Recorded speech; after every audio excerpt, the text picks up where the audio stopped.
Questions email पे भेजे गए हैं वो मेरे सामने हैं, फेसबुक से भी क्वेश्चंस आ रहे हैं, ट्विटर से भी क्वेश्चंस आ रहे हैं, एसएमएस पे क्वेश्चंस आ रहे हैं. We will try and address as many of them as possible in this time. Handing it over to mister Arvind Kejriwal.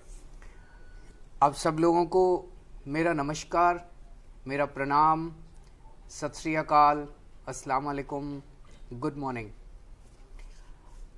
जब आप पब्लिक लाइफ में होते हैं तो आपको अपने बारे में, अपने पर्सनल लाइफ के बारे में, अपने काम के बारे में हमेशा पब्लिक स्क्रूटनी के लिए तैयार रहना चाहिए. समय समय पे मैं मीडिया को तो इंटरव्यूज़ देता रहा हूँ, मीडिया के अलग अलग चैनल्स को, अखबारों को, लेकिन जब मैं जनता के बीच में जाता हूँ तो कई बार मुझे लगता है कि मीडिया के प्रश्न और जनता के प्रश्न काफ़ी अलग है. जनता कुछ और पूछना चाह रही है, तो मीडिया को तो इंटरव्यू देते रहेंगे, लेकिन मुझे लगा कि सीधे जनता से संवाद करना ज़रूरी है. मैं अभी थोड़े दिन पहले गोवा गया था. गोवा में हमने पूरे गोवा के कॉलेज के स्टूडेंट्स को आह्वान किया और एक हॉल में लगभग 1000 के करीब यंग लड़के लड़कियां, खचाखच भरा हुआ था हॉल. मैं बीच में बैठा था, बिल्कुल सेंटर में, और 2 घंटे तक लगातार वो मुझसे क्वेश्चंस पूछते रहे. बहुत इंटरेस्टिंग क्वेश्चंस थे उनके, एंड एक्चुअली ऑल्सो शोज कि हमारे देश के युवाओं के कंसर्न्स क्या हैं, और मुझे बहुत मजा आया उनके साथ इंटरेक्ट करके. तब मुझे लगा यार कि कोई एक सीधा प्लेटफॉर्म होना चाहिए जनता से सीधे बात करने का, विदाउट एन एंकर, सीधे जनता से बात करने का एक प्लेटफॉर्म होना चाहिए. तब हम सब लोगों ने डिस्कस किया और ये टॉक टू एके प्लेटफॉर्म तैयार किया कि हम सीधे आज जनता के क्वेश्चंस के जवाब देंगे. लेकिन उसके पहले थोड़ा आधे घंटे के करीब मैं आपसे बात करूंगा कि हमने अभी तक क्या क्या काम किए, क्या क्या परेशानियां आ रही हैं, वो सारी बातें करूंगा. लेकिन एक चीज है, आप जनता को सीधे तभी फेस कर सकते हैं जब आप ठोस ईमानदार हैं. जो अंदर हो वही बाहर हो, नहीं तो जनता को फेस नहीं कर पाएंगे. तो आज जो सीधे हम जनता को फेस कर रहे हैं, और समय समय पे मैं जब भी मौका मिलता है सीधे जनता के प्रश्नों के जवाब देता हूं, ये हमारी राजनीति, हमारी ईमानदार राजनीति का भी एक पहलू है. पिछले 1.5 साल से दिल्ली में सरकार चला रहे हैं, आम आदमी पार्टी की सरकार है. इस यात्रा का थोड़ा जिक्र करना चाहूंगा आपके साथ. हम पहले कहा करते थे ना, जब सरकार बनने के पहले, कि सरकार में पैसे की कमी नहीं है, नीयत की कमी है. अगर अच्छी नीयत वाली सरकार आ जाए तो सब कुछ हो सकता है. लोगों को शिक्षा भी मिल सकती है, लोगों को हेल्थ भी मिल सकती है, सड़कें भी बन सकती है, बिजली भी हो सकती है, पानी भी हो सकता है, सब कुछ हो सकता है. पिछले 1.5 साल की हमारी यात्रा ने यह प्रूव कर दिया कि जो हम कहते थे वो सच था. जैसे अभी दिल्ली सरकार में हम जितने भी काम कर रहे हैं, हर काम में खूब पैसा बचा रहे हैं, खूब पैसा बचा रहे हैं. जो काम पहले 100 रुपए का होता था, अब हम उसको 60 रुपए में, 70 रुपए में कर लेते हैं. मैं आपको कुछ उदाहरण देता हूं. अभी फरवरी के महीने में हाजीपुर में, बिहार में, एक रेल रोड ब्रिज का उद्घाटन हुआ. प्रधानमंत्री जी वो उद्घाटन करने गए थे. 2009 में वो ब्रिज बनना चालू हुआ था. जब वो ब्रिज बनना चालू हुआ था तो वो 600 करोड़ का ब्रिज था. फरवरी के महीने जब उसका उद्घाटन हुआ, वो 3000 करोड़ का हो चुका था. दिल्ली में एक रानी झांसी फ्लाईओवर है जो 2008 में बनना चालू हुआ था. जब वो बनना चालू हुआ था वो 70 करोड़ का था. वो एमसीडी बना रहा है, दिल्ली सरकार का नहीं है. एमसीडी में अभी बीजेपी की सरकार है, म्युनिसिपल कॉरपोरेशन ऑफ दिल्ली. वो 70 करोड़ का था. आज अभी बन के तैयार नहीं हुआ, ऑलरेडी वो 200 करोड़ का उसका एस्टिमेट हो चुका है. गोवा के अंदर एक मांडोवी ब्रिज बन रहा है, जून 2014 से बनना चालू हुआ था. 470 करोड़ का बनना था, अभी 2 साल ही हुए, अभी तो बन के पूरा भी नहीं हुआ. 886 करोड़ का उसका एस्टिमेट हो गया. तो ये मैंने 3 ही एग्जाम्पल दिए. पूरे देश के अंदर हम जानते हैं कि जो भी सरकारी काम होता है, अगर वो 2 साल में पूरा हो तो, पूरा होना हो तो वो 5 साल में पूरा होता है. 200 करोड़ का बनना हो तो 1000 करोड़ का बनता है। दिल्ली के अंदर जब हमारी सरकार बनी तो दिल्ली में कुछ फ्लाईओवर बन रहे थे, चालू थे, पुरानी सरकार शुरू करके गई थी। एक फ्लाईओवर की कहानी बताता हूं, बाकी चारों की भी वही है। वो एक फ्लाईओवर 325 करोड़ का बनना चालू हुआ था 2-2.5 साल पहले। हमारी सरकार आई, 10% ही बना था। हमारी सरकार ने उसको टाइम से पहले बना दिया और 325 करोड़ का फ्लाईओवर हमने 200 करोड़ के अंदर बना दिया। ये मुझे लगता है शायद भारत के इतिहास में पहली बार हुआ है। 65 साल में मैंने तो ऐसा एग्जाम्पल नहीं सुना। 300 करोड़ का काम 1,500 करोड़ में होते हुए तो देखा है, 300 करोड़ का काम 200 करोड़ में होते हुए तो पहली बार देखा है। और इस तरह से 4 या 5 हम लोगों ने अभी तक फ्लाईओवर बनाए हैं। हर फ्लाईओवर के अंदर हमने पैसा बचाया है। टोटल 5 फ्लाईओवर मिला के हम लोगों ने लगभग 350 करोड़ रुपए बचा लिए हैं। उसी तरह से मंगोलपुरी में एक इंडस्ट्रियल ट्रेनिंग इंस्टीट्यूट बना, 24 करोड़ का इंडस्ट्रियल ट्रेनिंग इंस्टीट्यूट बनना था, हमने 16 करोड़ के अंदर पूरा कर दिया। उसी तरह से पहले दिल्ली में डिस्पेंसरियां बना करती थी, एक एक डिस्पेंसरी 4 करोड़ 5 करोड़ की बनती थी। हम 20-20 लाख रुपए के अंदर पूरी एयर कंडीशन डिस्पेंसरी बना रहे हैं आजकल। तो हर काम के अंदर पैसे बचा रहे हैं, हर काम के अंदर पैसे बचा रहे हैं। और इस वजह से 2 काम हुए। एक तो पैसे बचाने से इस बार हमने दिल्ली में ढेरों चीजों के ऊपर टैक्स कम कर दिया।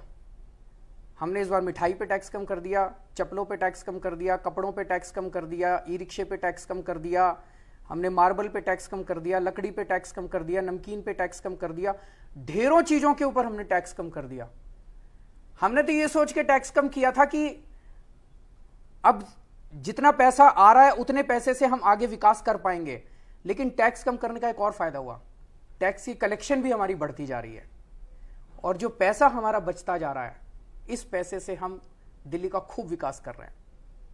पिछले 1.5 साल में कई चीजों के ऊपर हमने काम किया, लेकिन मोटी मोटी तौर पे आज मैं 4 चीजों की बात करना चाहूंगा आपके साथ, जिसके ऊपर सबसे ज्यादा हमारा फोकस है। इसका मतलब ये नहीं कि बाकी चीजें नहीं कर रहे, लेकिन इन 4 चीजों के ऊपर सबसे ज्यादा हमारा फोकस है। शिक्षा, स्वास्थ्य, बिजली, पानी। मेरे साथ मनीष सिसोदिया भी बैठे, इनकी तो आप रोज अखबारों में कहानियां पढ़ते रहते होंगे। मुझे लगता है ये सोते जागते उठते बैठते ही केवल शिक्षा के बारे में, बच्चों को कैसे शिक्षा मिले, इसी के बारे में ये सोचते रहते हैं। हम सारे जानते हैं कि किस तरह से हमारे देश के अंदर स्कूलों की बहुत बुरी हालत है। किसी भी राज्य में चले जाइए, मैं बहुत घूमता हूं, मैं गोवा गया, गुजरात गया, पंजाब गया, मध्य प्रदेश, इधर उधर जहां भी जाते हैं हम, सरकारी स्कूलों की इतनी बुरी हालत है, इतनी बुरी हालत है। वहां पे कोई टॉयलेट्स नहीं है, पीने का पानी नहीं है, बच्चे आते हैं और उसके बाद भाग जाते हैं। टीचर्स के बारे में कहा जाता है कई टीचर्स पढ़ाते नहीं है ठीक से। हर चीज के ऊपर प्रॉब्लम है और उनके नतीजे भी बहुत बुरे आते हैं। जब हमने दिल्ली में हमारी सरकार बनी, और अभी तो पिछले कुछ दिनों में सुनने में आया कुछ स्टेट्स के अंदर तो टॉपर्स जो हैं वो भी, उसके अंदर भी एक बड़ा स्कैम निकल के आया। किस तरह से नकल चल रही है, किस तरह से परीक्षाएं में गड़बड़ हो रही है, किस तरह से डिग्रियां बट रही है। अगर हमारे बच्चे बिना पढ़े लिखे इस तरह से नकल करके डिग्रियां खरीद के बड़े होंगे, तो आप ये सोच सकते हो कि इस देश के अंदर क्या स्थिति होने वाली है। एक पीढ़ी के बाद हमारा पूरे देश के अंदर क्या स्थिति होने वाली है। जब हमने दिल्ली में टेक ओवर किया, दिल्ली में भी सरकारी स्कूलों की हालत काफी खस्ता थी, लेकिन हमने इसको चैलेंज स्वीकार किया। हमें यह लगता है कि शिक्षा और स्वास्थ्य, इसमें जितना पैसा खर्च किया जाए वो खर्चा नहीं होता, वो इन्वेस्टमेंट है। आप अपने फ्यूचर में इन्वेस्टमेंट, जैसे बैंक में आप पैसा डालते हो ना, तो 5 साल के बाद दुगना हो जाता है, 10 साल के बाद 4 गुना हो जाता है। ऐसे ये भी आप एक तरह से देश के विकास के लिए इन्वेस्टमेंट कर रहे हैं जब आप शिक्षा और स्वास्थ्य के अंदर पैसा लगाते हैं। तो हम लोगों ने सबसे पहला काम, हमारी कैबिनेट ने मीटिंग करी और सबसे पहला काम हम लोगों ने ये किया कि शिक्षा के ऊपर अपने को सबसे ज्यादा ध्यान देना। अगर हमारे बच्चे पढ़ लिख गए तो विकास फिर सरकार को करने की जरूरत नहीं पड़ेगी, हमारे देश के बच्चे बड़े होकर विकास करेंगे इस देश का।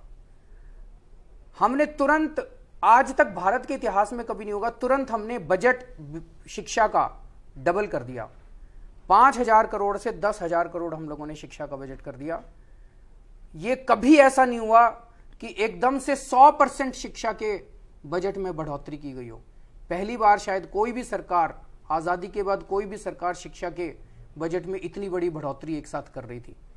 और वो पैसा फिर हम लोगों ने शिक्षा के अंदर एसेट्स क्रिएट करने के लिए, पढ़ाई का स्तर अच्छा करने के लिए खर्च करना चालू किया।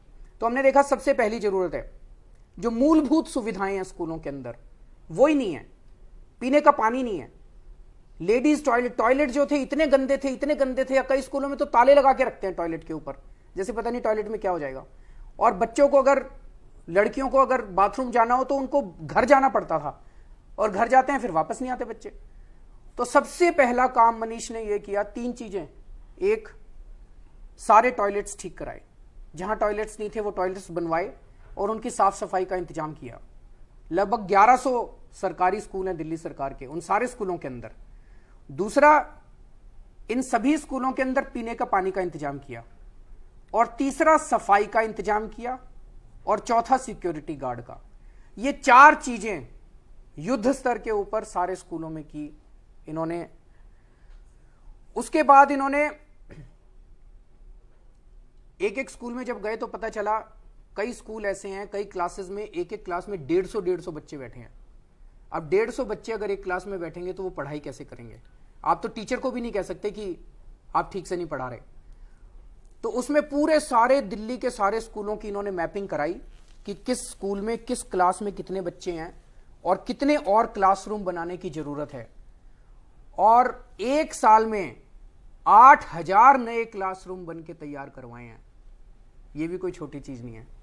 8,000 नए क्लासरूम बन के तैयार हो चुके हैं, इस महीने के अंत तक सारे हैंडओवर हो जाएंगे। 8,000 नए क्लासरूम एक स्कूल में। अगर अब मोटे मोटे तौर पे आप 40 क्लासरूम भी माने तो आप ये मान के चलो कि 200 नए स्कूल तैयार कर दिए 1 साल के अंदर।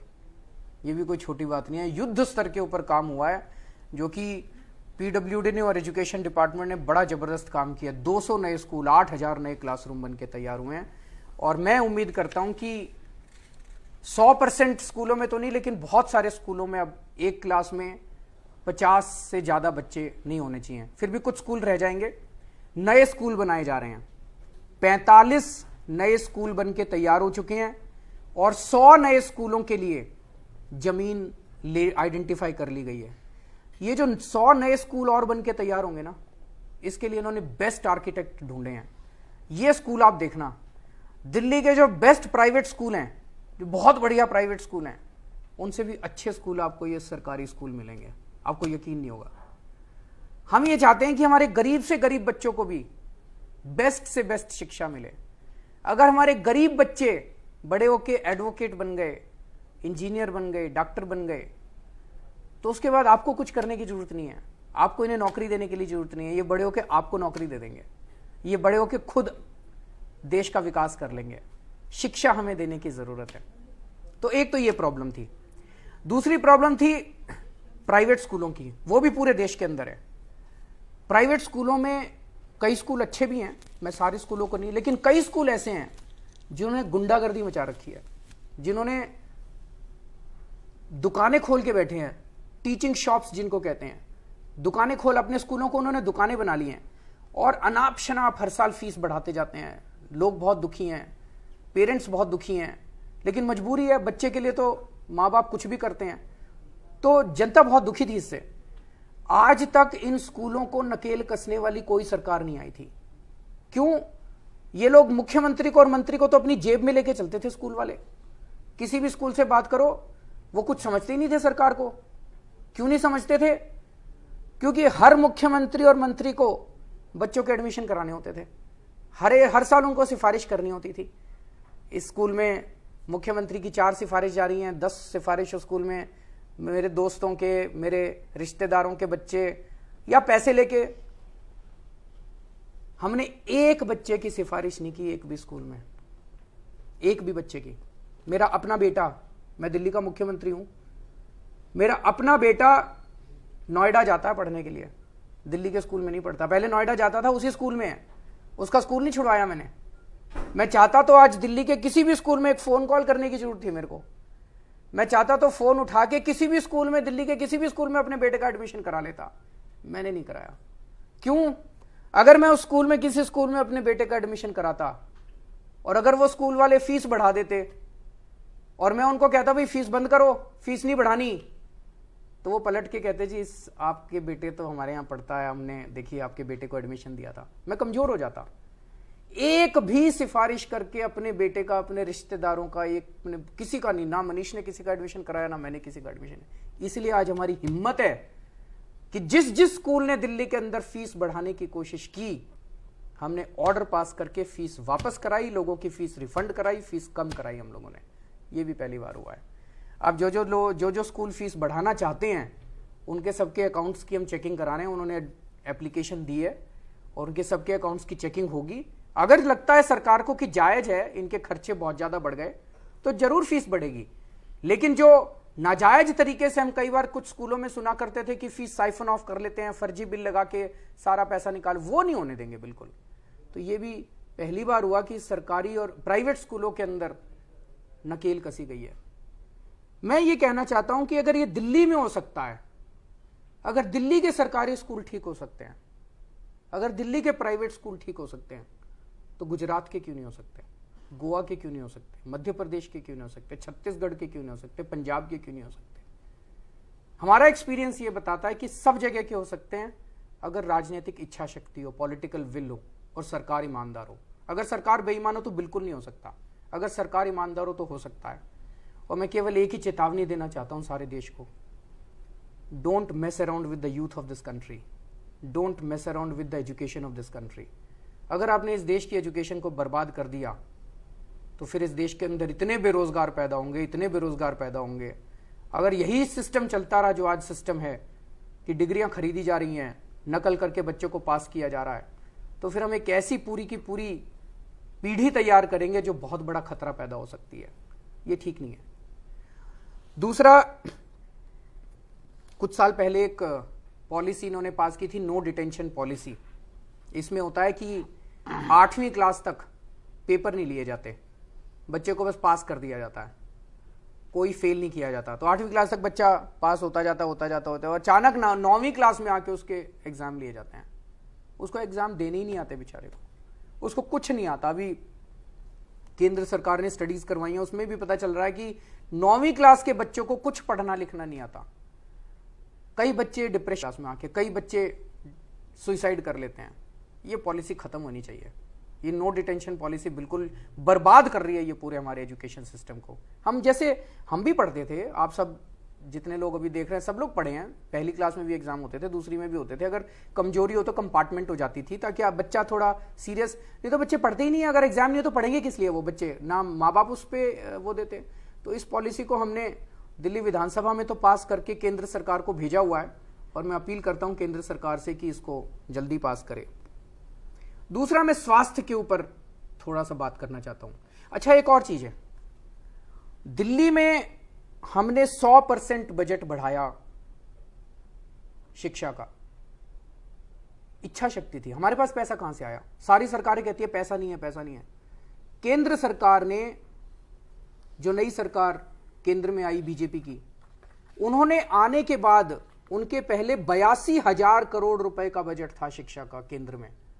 उन्होंने आने के बाद 25% बजट कम कर दिया, 68,000 करोड़ कर दिया। 82,000 करोड़ का बजट हमने 5,000 करोड़ से 10,000 करोड़ किया, 100% बढ़ाया। उन्होंने 82,000 करोड़ से 68,000 करोड़ कर दिया बजट। बढ़ाना चाहिए कि कम करना चाहिए? शिक्षा पे कम कर दोगे तो ये सड़कें भी बननी चाहिए, फ्लाईओवर भी बनने चाहिए, नाली वो भी सब, पर सबसे जरूरी शिक्षा है। एक सड़क नहीं बनेगी तो काम चल जाएगा, बच्चे नहीं पढ़े लिखेंगे तो पूरा देश बर्बाद हो जाएगा। उन्होंने आते ही 82,000 से 68,000 कर दिया और इस साल 68,000 करोड़ से 5% बढ़ाया है, शायद 71 या 72,000 करोड़ किया है।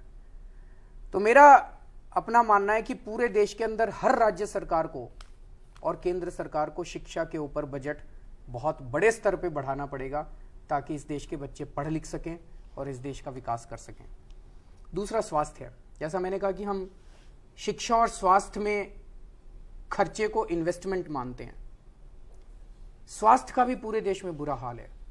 किसी सरकारी अस्पताल में चले जाओ देश में, किसी डिस्पेंसरी में चले जाओ, हर जगह बहुत ही बुरा हाल है पूरे देश के अंदर, सरकारी अस्पतालों और डिस्पेंसरी के अंदर। अभी मैं पंजाब गया था थोड़े दिन पहले, वहां पे एक गांव में गया, वो गांव वाले मेरे को पकड़ के ले गए अपने लोकल डिस्पेंसरी में। वर्किंग डे था, दिन में 11 बजे का टाइम था, और जब हम वहां पे पहुंचे ताला लगा हुआ था डिस्पेंसरी पे। अंदर ना तो एक भी मरीज था और ना एक भी डॉक्टर था, ना एक भी नर्स थी, कुछ नहीं था उसके अंदर। ये हालत हम लोगों के गवर्नमेंट सेक्टर की या पब्लिक सेक्टर की।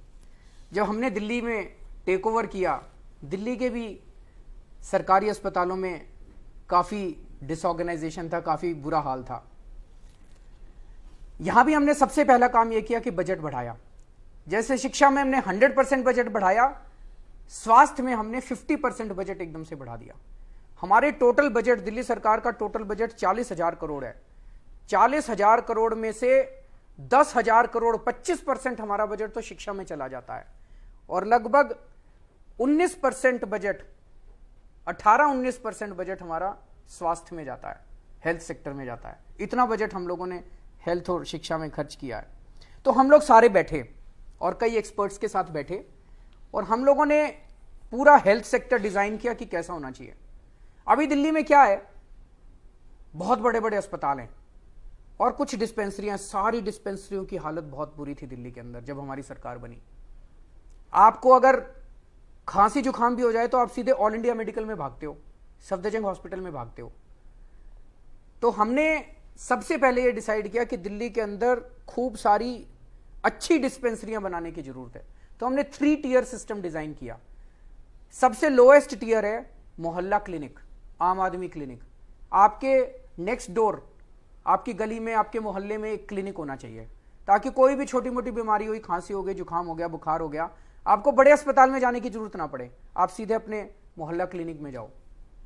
हमने पहला मोहल्ला क्लिनिक बनाया पीरागढ़ी की एक झुग्गी बस्ती में। एयर कंडीशनड क्लिनिक था, एक डॉक्टर बैठती थी, उसमें 212 किस्म के टेस्ट होते हैं, और 1-2 टेस्ट तो ऐसे हैं जो 1,000 रुपए से भी ज्यादा के हैं, बड़े महंगे महंगे टेस्ट होते हैं। 212 किस्म के टेस्ट, सारे टेस्ट फ्री, डॉक्टर फ्री, और सारी दवाइयां फ्री। लोगों को एक बार तो वहां यकीन नहीं हुआ कि इस तरह का भी क्लिनिक हो सकता है। जैसे मैंने कहा, पहले सरकार में डिस्पेंसरी बनती थी 5 करोड़ रुपए की बनती थी, ये हमारा मोहल्ला क्लिनिक 20 लाख रुपए के अंदर बन के तैयार हो गया। और इसकी तारीफ केवल मैं नहीं कर रहा, अमेरिका से वॉशिंगटन पोस्ट अखबार से रिपोर्टर आया, उसने इसको देखा और उनको इतना अच्छा लगा कि उन्होंने वहां पे वॉशिंगटन पोस्ट में खबर छापी, can America learn from Delhi's मोहल्ला क्लिनिक्स। अभी तक तो हम कहा करते थे ना कि अमेरिका बड़ा डेवलप्ड है, इंडिया को अमेरिका से ये सीखना चाहिए, इंडिया को अमेरिका से वो सीखना चाहिए। पहली बार ऐसा हुआ कि अमेरिका कह रहा है कि अमेरिका को दिल्ली से ये सीखना चाहिए। तो दिल्ली के विकास को लेकर अमेरिका में भी चर्चे हो रहे हैं। शिकागो ट्रिब्यून के अंदर छपा, वॉशिंगटन पोस्ट के अंदर, इसके कई अखबारों में अमेरिका में भी छपा। तो एक डिस्पेंसरी हमने चला के देखी 7-8 महीने कि कैसे चलती है। उसके बेसिस पे अब पूरी दिल्ली में 100 डिस्पेंसरियां बन गई है और बहुत अच्छी चल रही हैं। कई लोग होके आए हैं वहां पे, आसपास की जनता से आप जाके पूछिए। और इस 31 दिसंबर तक 1,000 मोहल्ला क्लिनिक पूरी दिल्ली में बन के तैयार हो जाएंगे। 1,000 डिस्पेंसरी पूरी दिल्ली के अंदर। तो ये तो हो गया आपकी डिस्पेंसरी। इसके ऊपर है पॉलीक्लिनिक, ये दूसरा टियर हम लोग बना रहे हैं। पॉलीक्लिनिक है जिसमें 8 किस्म के स्पेशलिस्ट, 7 या 8 किस्म के स्पेशलिस्ट बैठेंगे। इसमें औरतों के डॉक्टर, बच्चों के डॉक्टर, हड्डियों के डॉक्टर, एमडी मेडिसिन, इस तरह से 8 किस्म के स्पेशलिस्ट बैठेंगे। इसमें अल्ट्रासाउंड मशीन, एक्सरे, 2-3 स्पेशल मशीनें भी होंगी, लेकिन एडमिशन नहीं होगा यहाँ पे। तो ये नेक्स्ट लेवल का, अगर आपको थोड़ी सीरियस बीमारी है तो आप यहां जा सकते हैं। ये भी आप जरा जाके देखो, 22 पॉलीक्लिनिक बने हैं दिल्ली में। मैं भी थोड़े दिन पहले पश्चिम विहार के पॉलीक्लिनिक में गया था, ऐसे ही राउंड लगाता हुआ बिना बताए चला गया था। इतना शानदार पॉलीक्लिनिक है, सेंट्रली एयर कंडीशन। और वहां पे वो Paschim Vihar middle class area है, वहां पे मिडिल क्लास के लोग आए हुए थे खूब सारे वहां पे अपना इलाज कराने के लिए। वहां भी सारा इलाज फ्री है। और जब मैंने उनसे पूछा, उन्होंने पहचान लिया, उन्होंने मुझे घेर लिया। वो कहते हैं जी ऐसा तो बड़े बड़े जो 5 स्टार हॉस्पिटल हैं उनमें भी इस किस्म की सुविधाएं नहीं मिलती जो हमें यहां मिल रही हैं। अगर अमीर लोग मिडिल क्लास के लोग सरकारी अस्पतालों में आके अपना इलाज करा रहे हैं, तो ये तो बहुत बड़ा, ये तो मुझे लगता है स्वास्थ्य के क्षेत्र में क्रांति हो रही है। आप भी जाइए, आप भी देखिएगा दिल्ली के पॉलीक्लिनिक्स को। और फिर तीसरा है हमारे जो बड़े हॉस्पिटल हैं, मल्टी स्पेशलिटी और सुपर स्पेशलिटी हॉस्पिटल्स। इनके अंदर जो बड़े हॉस्पिटल्स हैं, इनमें हमने सारी दवाइयां फ्री कर दी है, सारे टेस्ट फ्री कर दिए हैं। क्यों किए हैं? मुझे लगता है कि health services, access to quality health services, I think is almost like a fundamental right. अगर कोई आदमी बीमार हो जाए और उसके पास पैसे नहीं है आज, तो वो अपना इलाज नहीं करा सकता। और अगर कोई बड़ी बीमारी हो जाए और प्राइवेट हॉस्पिटल में जाए, उसका सब कुछ लुट जाता है उस आदमी का, बेचारे का। इसलिए हम लोगों ने तय किया है कि हेल्थ सर्विसेज अच्छी मिलनी चाहिए, और health services, quality health services should be accessible to every single individual in this country. तो हमने सरकारी अस्पतालों के अंदर सारी दवाइयां और सारे टेस्ट हम लोगों ने फ्री कर दिए हैं। इतना पैसा कहां से आ रहा है हमारे पास? हम कैसे कर पा रहे हैं? बाकी लोग कहते थे पैसा नहीं, जैसे मैंने कहा था ना, ईमानदार सरकार है अब दिल्ली के अंदर। उस ईमानदारी की वजह से खूब पैसा चारों तरफ से हम लोगों का बचता जा रहा है।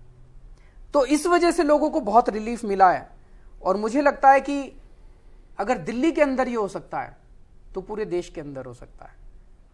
पंजाब के अंदर, जैसा मैंने बताया, मैं गया था वहां पे तो डिस्पेंसरी बंद थी। पंजाब के अंदर भी सुधर सकता है, गोवा के अंदर भी सुधर सकता है, मध्य प्रदेश में भी सुधर सकता है, हिमाचल प्रदेश में भी, सब जगह सुधर सकता है, सब जगह ठीक हो सकता है। कई जगह सुनने में आता है कि किसान ने आत्महत्या कर ली। क्यों कर ली? घर में बीमार हो गया था कोई, उसका अस्पताल लेके गया, अस्पताल में 2 लाख रुपए का बिल आ गया, उसने बेचारे ने कहीं से लोन लिया और वो लोन चुका नहीं पाया। और अगर एक ये चीज कर दी जाए, कल प्रधानमंत्री जी ने एक मीटिंग बुलाई थी, इंटरस्टेट काउंसिल की मीटिंग। इंटरस्टेट काउंसिल क्या होती है? जैसे देश के सारे मुख्यमंत्री उसके मेंबर होते हैं और प्रधानमंत्री जी उसके चेयरमैन होते हैं। तो बस मुख्यमंत्री और होम मिनिस्टर और कैबिनेट मिनिस्टर्स होते हैं और प्रधानमंत्री जी थे। वहां भी मैंने ये मुद्दा उठाया। मैंने प्रधानमंत्री जी से निवेदन किया कि अगर केंद्र सरकार पैसे दे, केंद्र सरकार के पास पैसे की कमी नहीं है, बहुत पैसा है, दिल्ली के पास पैसा है तो केंद्र सरकार के पास भी बहुत पैसा है। केंद्र सरकार अगर इतना कर दे कि देश के सारे सरकारी अस्पतालों में दवाइयां, टेस्ट, इलाज फ्री कर दे, मैंने कहा जी आपके गुण गाएंगे पूरा देश, सारा देश आपके गुण गाएगा। किसानों की आत्महत्या बंद करने में यह बहुत बड़ा कदम होगा। बिजली, जब हमारी सरकार बनी ना, बिजली बहुत महंगी थी दिल्ली के अंदर, लगभग सबसे महंगी थी देश में। आते ही हमने बिजली के रेट आधे कर दिए और आज मेरे पास देश के सारे राज्यों के बिजली के रेट हैं।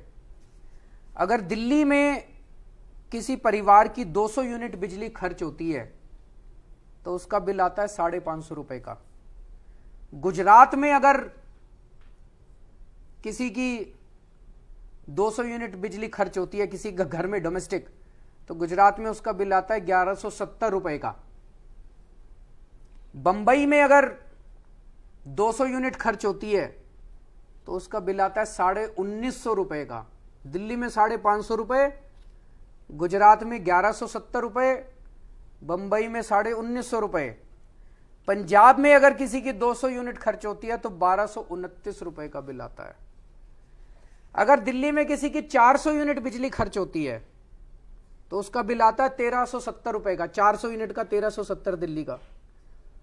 गुजरात में खर्च होती है तो 2615 रुपए का, गुजरात में 2615 रुपए।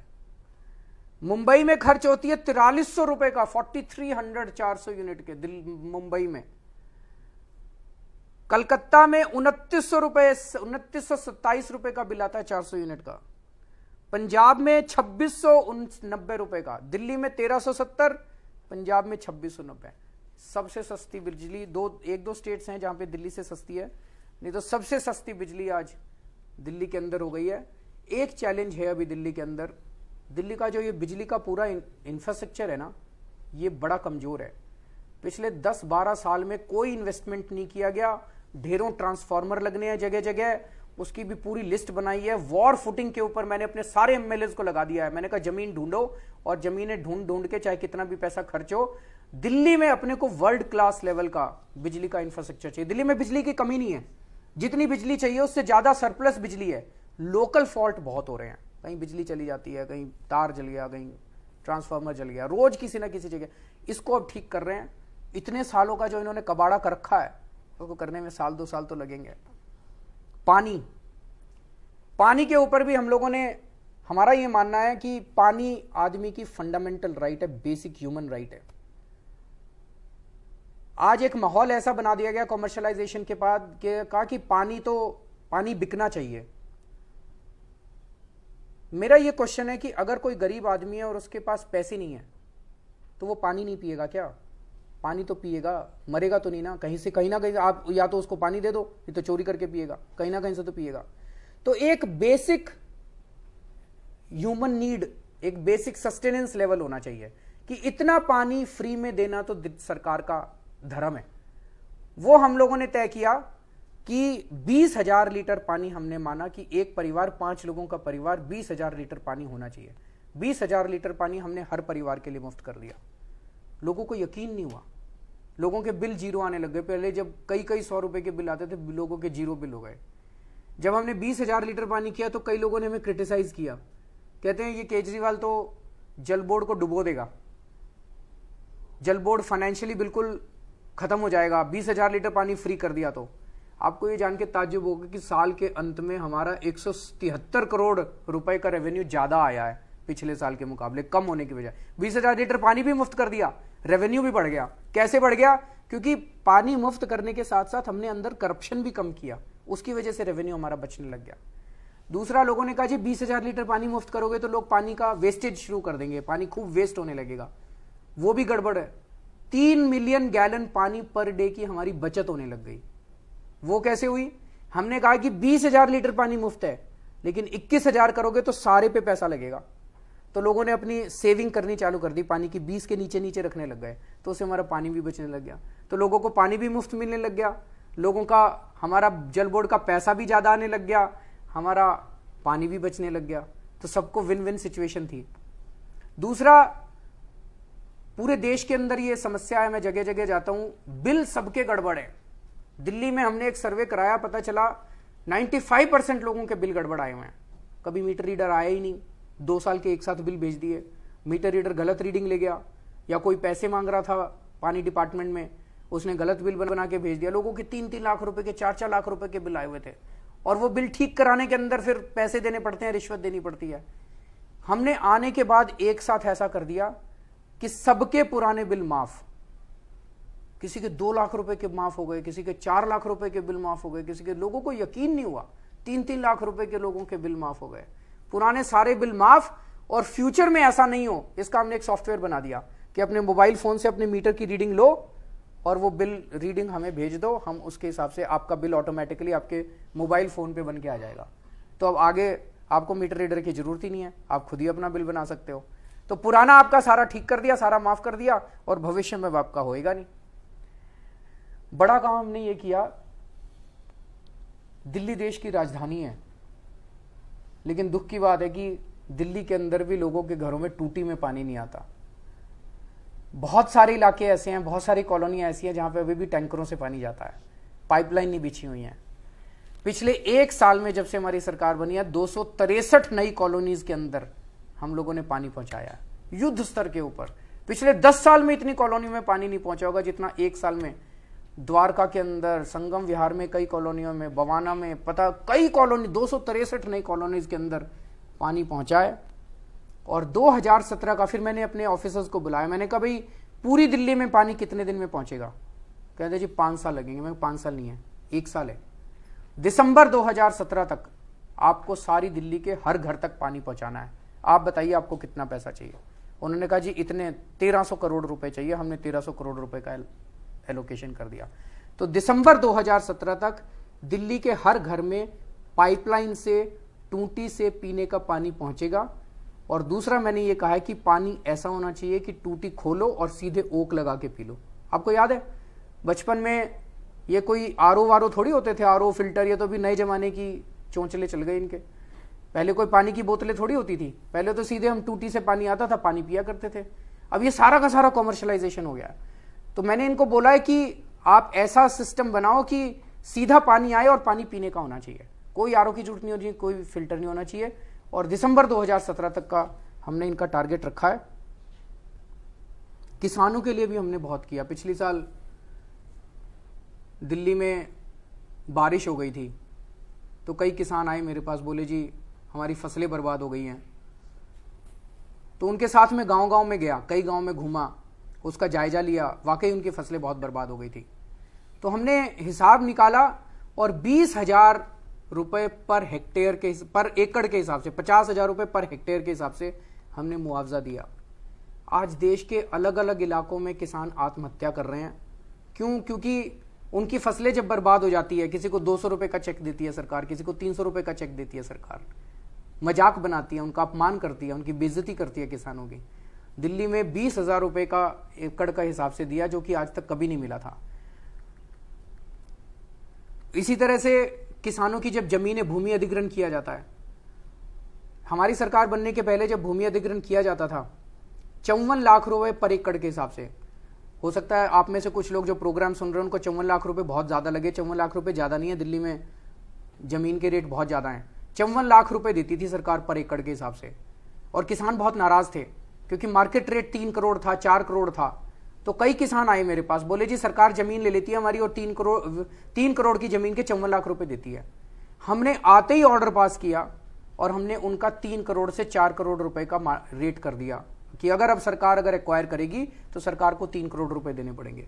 एक बार तो यकीन नहीं हुआ किसानों के, इतने किसान खुश हो गए चारों तरफ की। आज तक मतलब एकदम से 6 गुना जंप कर दिया। नहीं तो वो कहते थे 10% इंक्रीज कर दो, 20%, 6 गुना 600% इंक्रीज हम लोगों ने कर दिया एकदम से।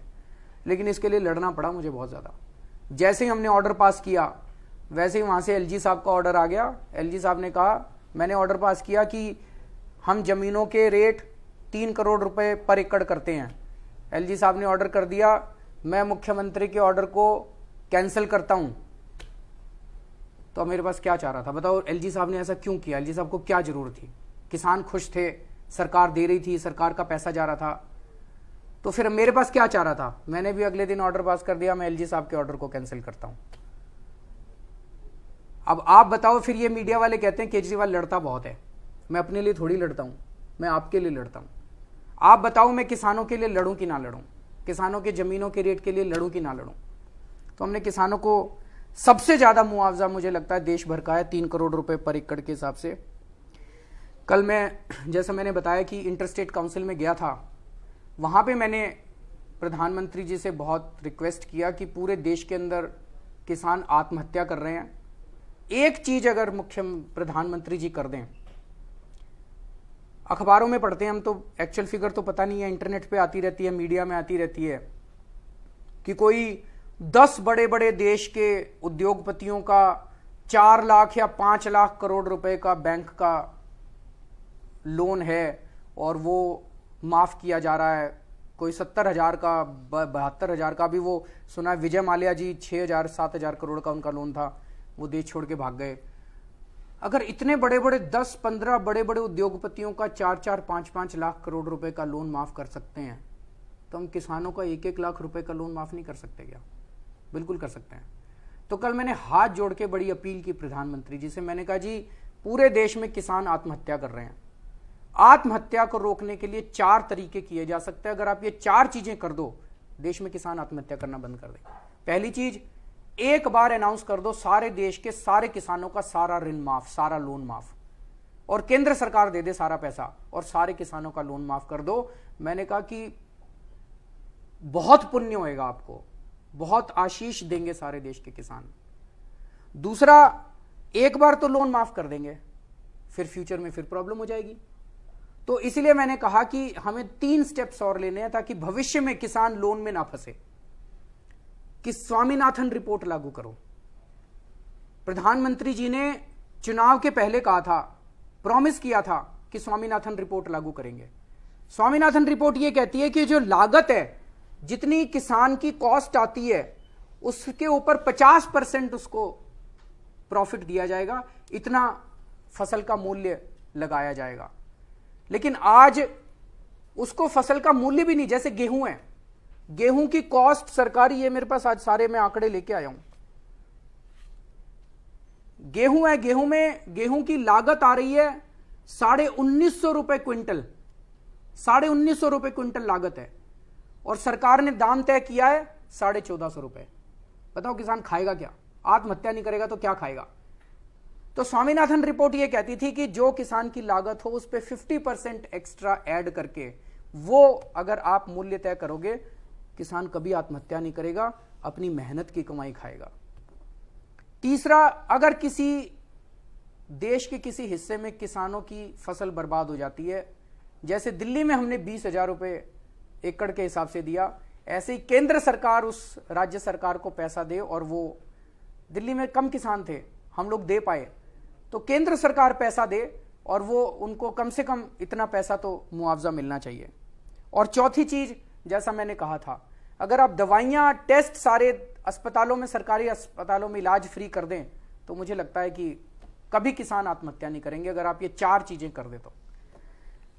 एक चीज और, मैं 1-2 बातें करके फिर खत्म करता हूं, फिर आप लोगों के प्रश्न लूंगा। ये बात मैंने कल भी उठाई थी प्रधानमंत्री जी के सामने। देश में दालों की कीमतों में आग लगी हुई है। दालों की कीमतें क्यों बढ़ रही हैं इतनी ज्यादा? दाल, हमारे देश में लगभग 17-18 मिलियन टन दाल उगती है, और 4-5 मिलियन टन हम बाहर से मंगाते हैं, तो टोटल 22-23 मिलियन टन दाल जो है वो हमारे यहां खपत होती है। इस साल भी उतनी है। इस साल थोड़ी प्रोडक्शन कम हुई तो आयात ज्यादा हुआ। फिर इतनी ज्यादा दालों के अंदर आग क्यों लगी हुई है? पहली चीज। दूसरी चीज, जो मिनिमम सपोर्ट प्राइस है, गेहूं का मिनिमम सपोर्ट प्राइस 14.5 रुपए है, 15 रुपए है। मार्केट में अभी आप जाके गेहूं ले लो, 17-18 रुपए में मिल जाएगी। तो अगर 15 रुपए मिनिमम सपोर्ट प्राइस गेहूं का है, तो मार्केट में 18 रुपए पे मिल रही है। दाल का, अरहर की दाल, मूंग की दाल का मिनिमम सपोर्ट प्राइस 50 रुपए है, मार्केट में जाके लो 200 रुपए में मिलेगी। ये 150 रुपए कहां जा रहे हैं? बीच में बहुत सारे बड़े बड़े जमाखोर पैदा हो रहे हैं। आजकल इन जमाखोरों के नाम भी खूब चल रहे हैं इंटरनेट के ऊपर। कौन है ये जमाखोर? बता रहे हैं 8-10 लोग हैं जो सारा का सारा जमाखोरी का काम कर रहे हैं। कल मैंने प्रधानमंत्री जी की मीटिंग में कहा, मैंने कहा जी, इंटरनेट पे और अखबारों में छप रहा है कि मुंड्रा पोर्ट जो है वहां पे बहुत बड़े बड़े वेयर हाउस बने हुए हैं जहां पे दाल होर्डिंग की जा रही है। 2-3 राज्य हैं वहां पे खूब बड़े बड़े होर्डिंग की जा रही है, खूब होर्डिंग की जा रही है दालों की। मोजाम्बिक, जहां भी प्रधानमंत्री जी गए थे, दालों का सौदा करके आए थे, मोजाम्बिक के अंदर पोर्ट के ऊपर बड़े बड़े होर्डिंग की जा रही है वहां पे वेयर हाउसेज में। ऐसे आरोप हैं, इनकी जांच तो होनी चाहिए, इसके ऊपर एक्शन तो लिया जाए। नहीं तो ऐसा क्यों है कि 22 मिलियन टन 2 साल पहले 22 मिलियन टन था, इस बार भी 22 million tonne availability, total availability इतनी है, फिर भी 200 रुपए आग लगी हुई है तो इसके ऊपर तो एक्शन होना चाहिए। और ये जो बड़े बड़े लोग हैं, 8-10 लोग, ऐसा कहा जा रहा है कि 8-10 लोग हैं जो सारा का सारा ये धंधा चला रहे हैं, इस पे अगर सख्ती नहीं की गई तो ये तो 400 रुपए पहुंच जाएगी दाल। ना मैं खा पाऊंगा दाल, ना आप खा पाएंगे। पूरे देश में मैं घूम रहा हूं और सबसे ज्यादा दुखी आज व्यापारी वर्ग है, जिसकी पहले 100 रुपए की कमाई थी, आज 80 रुपए भी नहीं बची। आदमी उम्मीद करता है कि जिंदगी में तरक्की करेगा, कि पिछले साल 100 रुपए की कमाई हुई तो इस साल 120 होनी चाहिए, 130 होनी चाहिए, आदमी कोशिश करता है। लेकिन पिछली बार 100 रुपए थी और इस बार 80 रुपए रह गई, तो फिर तो पूरे देश के अंदर व्यापारी, बिजनेसमैन, इंडस्ट्री वाले बहुत ज्यादा दुखी हैं और उनका बिल्कुल गुजारा नहीं चल रहा। लेकिन प्रश्न ये उठता है कि पूरे देश के सारे व्यापारी लॉस में जा रहे हैं, सारे व्यापारी दुखी हैं। 8, 10, 15 लोग हैं जिनकी संपत्ति दुगनी होती जा रही है, तिगनी होती जा रही है। उनका ऐसा कहां से आ रहा है पैसा?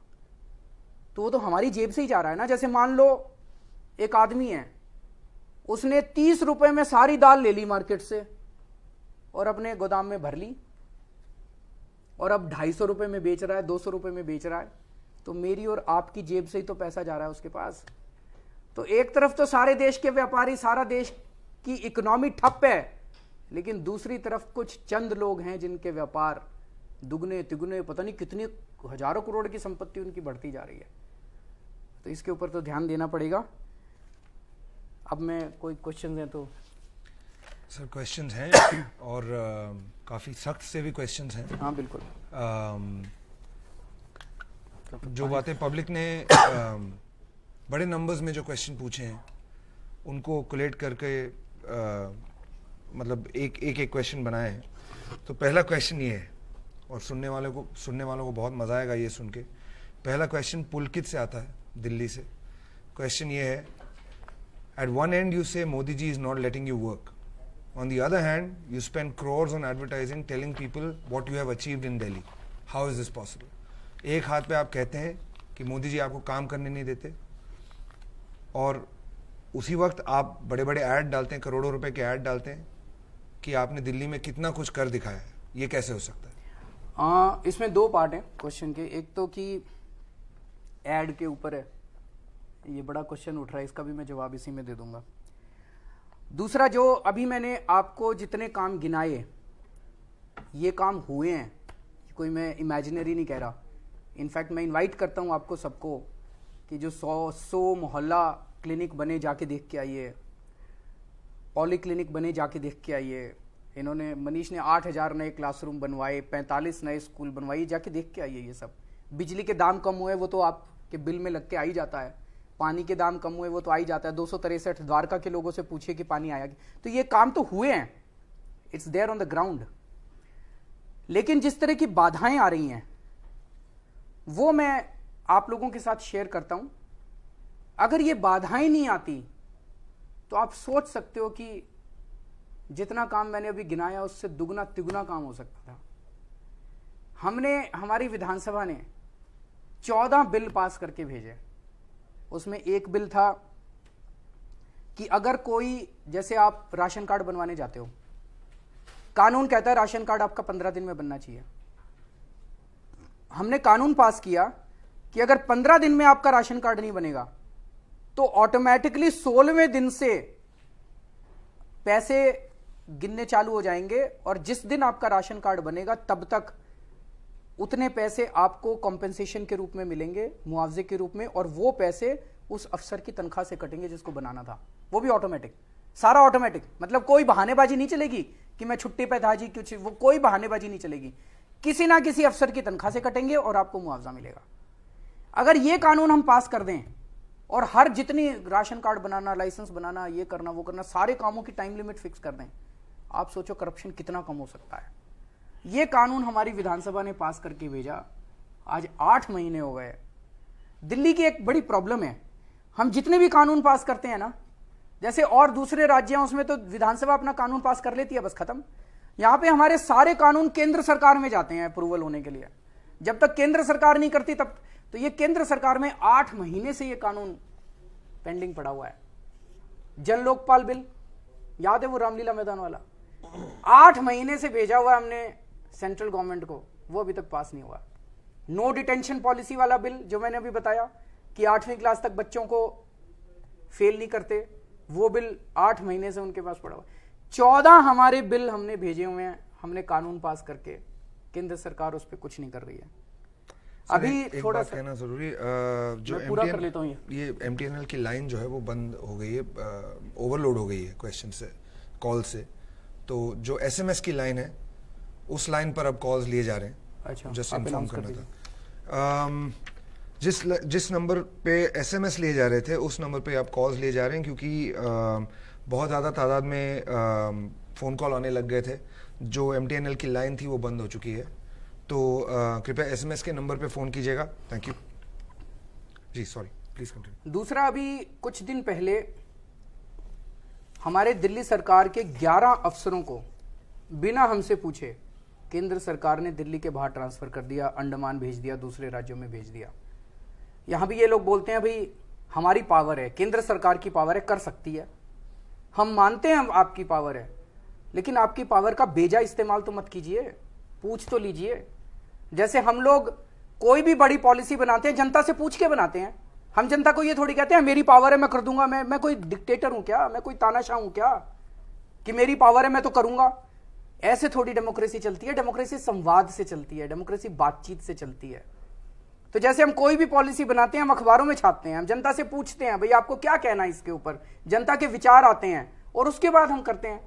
इन्होंने 11 ऑफिसर ट्रांसफर कर दिए। जो ऑफिसर दिल्ली में सीसीटीवी कैमरे लगाने की जिसकी जिम्मेदारी थी और वो कर रहा था, बड़ा अच्छा काम कर रहा था, उसको ट्रांसफर कर दिया। पूरी दिल्ली में अनऑथराइज्ड कॉलोनीज हैं, अनऑथराइज्ड कॉलोनीज में हम सारी सुविधाएं अब दे रहे हैं, पानी की पाइपलाइन, सीवर, सड़क, बिजली, पानी, नाली, खड़ंजे।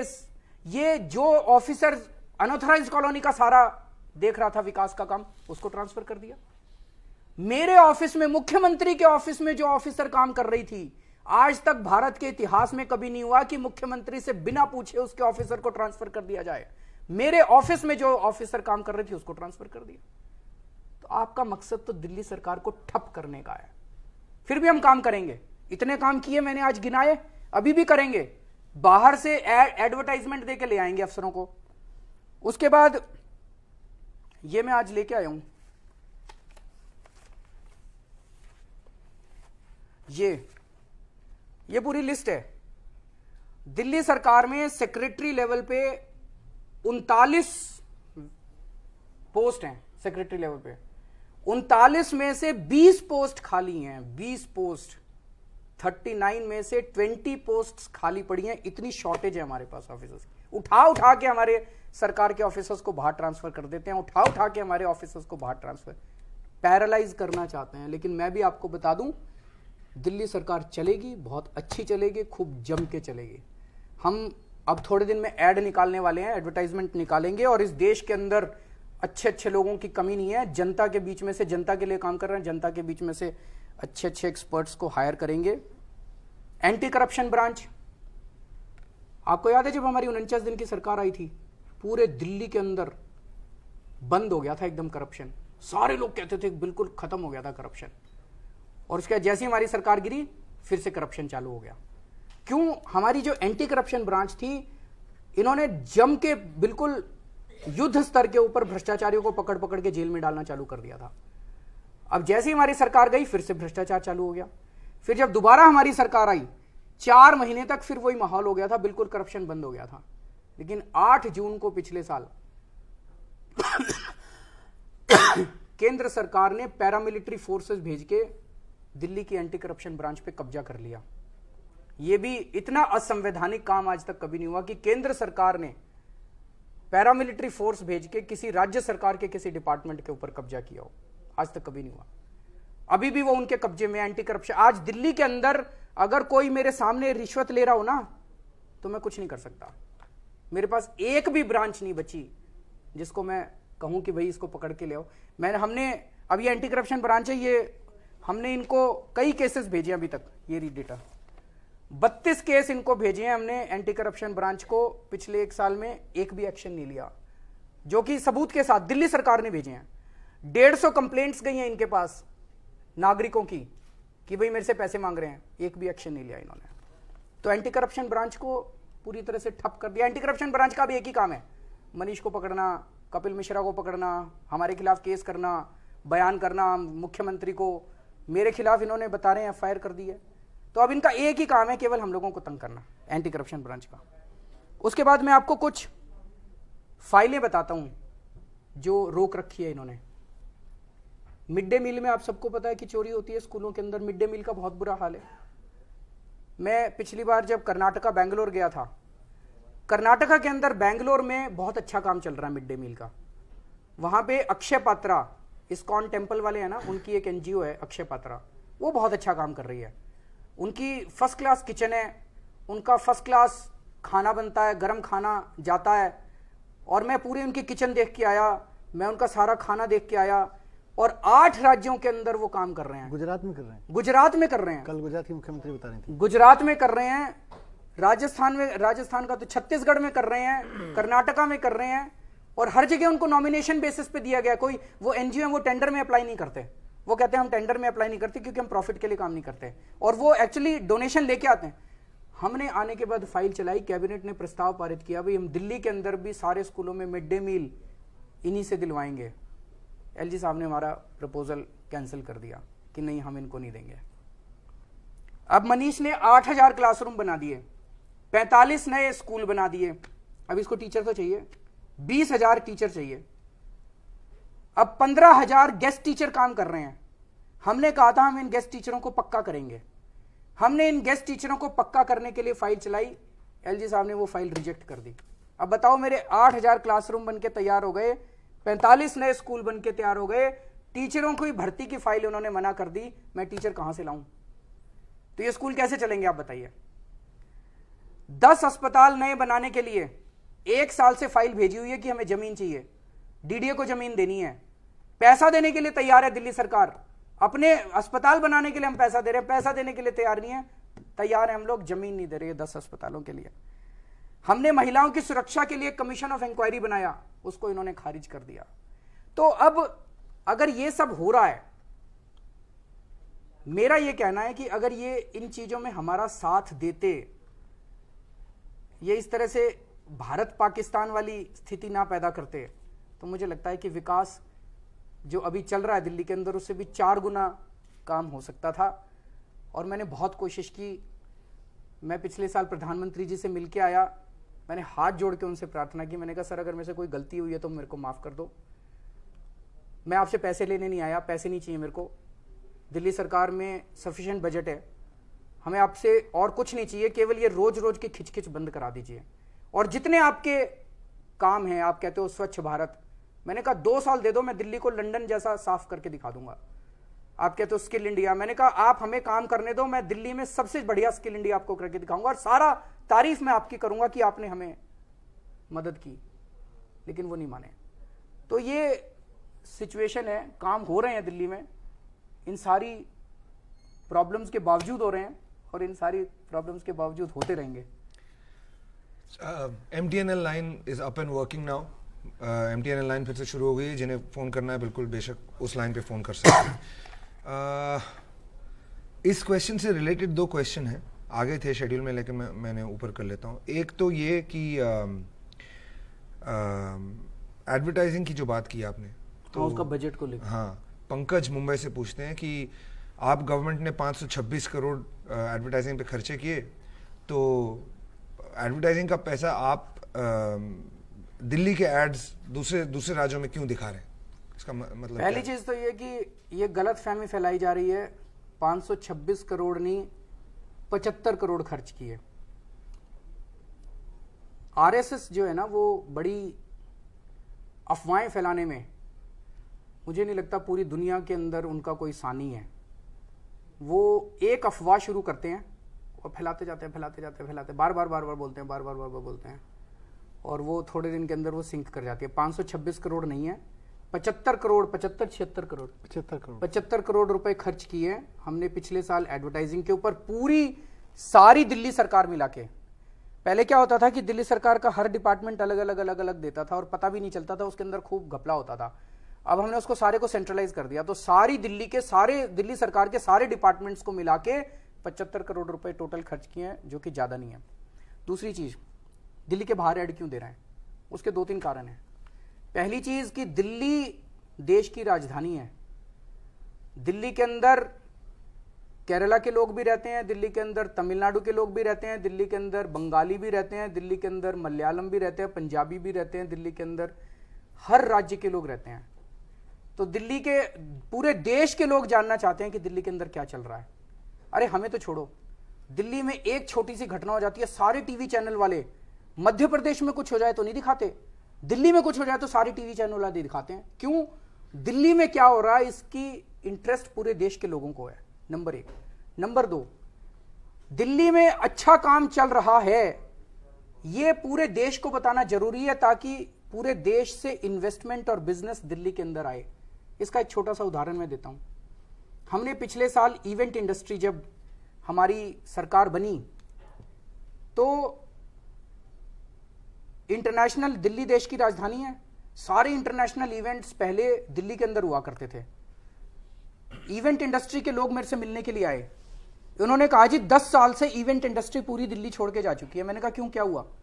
बोले जी 27 डिपार्टमेंट से हमको एनओसी लेने पड़ते हैं दिल्ली में अगर एक इवेंट करना हो तो, और हर डिपार्टमेंट के अंदर हमें चक्कर लगाने पड़ते हैं, 5 से 6 महीने तक हमें चक्कर लगाने पड़ते हैं अगर एक इवेंट हमें दिल्ली में करना हो।